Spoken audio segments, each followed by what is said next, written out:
G.R.. शिक्षण या आपल्या यूट्यूब चॅनलमध्ये आपणा सर्वांचं पुन्हा एकदा सहर्ष स्वागत। राज्य सरकारी कर्मचारी निमसरकारी कर्मचाऱ्यांसाठी सप्टेंबर पगारासंदर्भात अतिशय महत्त्वपूर्ण बातमी समोर आलेली आहे। अतिशय महत्त्वपूर्ण असं शासन परिपत्रक निर्गमित झालेलं आहे। काय आहे शासन परिपत्रक आणि याचा फायदा राज्यातील कोणत्याही विभागातील सरकारी कर्मचारी निमसरकारी कर्मचाऱ्यांना होऊन त्यांचा लाभ मिळणार आहे या संदर्भातील सविस्तर माहिती देणारा हा व्हिडिओ पाहण्यापूर्वी नेहमीप्रमाणे आपणा सर्वांना एकच विनंती, व्हिडिओ शेवटपर्यंत पाहावा आणि आपण जर आमच्या चॅनलवर नवीन असाल तर चॅनलला जरूर सबस्क्राइब करा, समोरील बेल आयकॉनला सुद्धा क्लिक करा, जेणेकरून महत्त्वपूर्ण शासन निर्णय कर्मचारी पेन्शनधारकांच्या हिताच्या महत्त्वपूर्ण अपडेट्स आपल्याला आपल्या यूट्यूब चॅनलवरती सर्वात अगोदर पाहावयास मिळतील।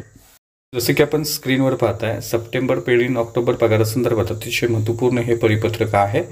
शिक्षण अधिकारी, माध्यमिक अधीक्षक वेतन व भविष्य निर्वाह निधी पथक यांचे हे परिपत्रक आहे। याचा विषय अतिशय महत्त्वाचा आहे। CCTV कॅमेरे बसविणे व तक्रार पेटी बसवणं, सखी सावित्री समिती गठीत करणं व विद्यार्थी सुरक्षा समिती गठीत करण्याबाबत प्रमाणपत्र सादर केल्याशिवाय सप्टेंबर वेतन देयक न स्वीकारण्याबाबतले महत्त्वपूर्ण असं परिपत्रक आहे।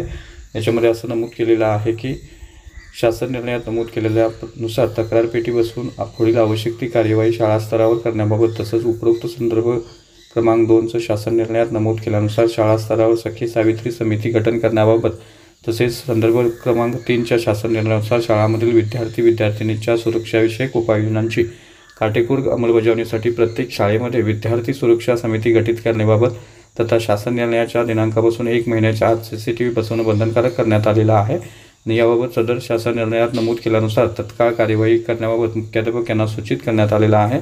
परंतु अद्याप बऱ्याच शाळांनी सदरची कार्यवाही पूर्ण केलेली नाही।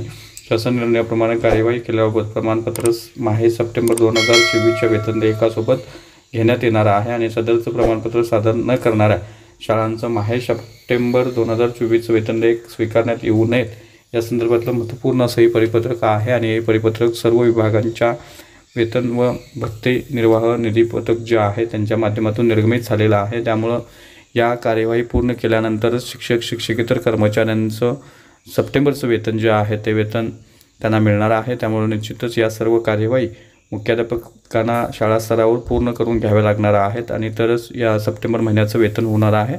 त्यामुळे निश्चितच हे महत्त्वपूर्ण असं परिपत्रक होतं, महत्त्वपूर्ण असं शासन आदेश होते। अशाच महत्त्वपूर्ण परिपत्रकांच्यासाठी शासन आदेशासाठी आपल्या चॅनलला सबस्क्राइब करा, व्हिडिओ आवडल्यास लाईक करा, शेअर करा। धन्यवाद।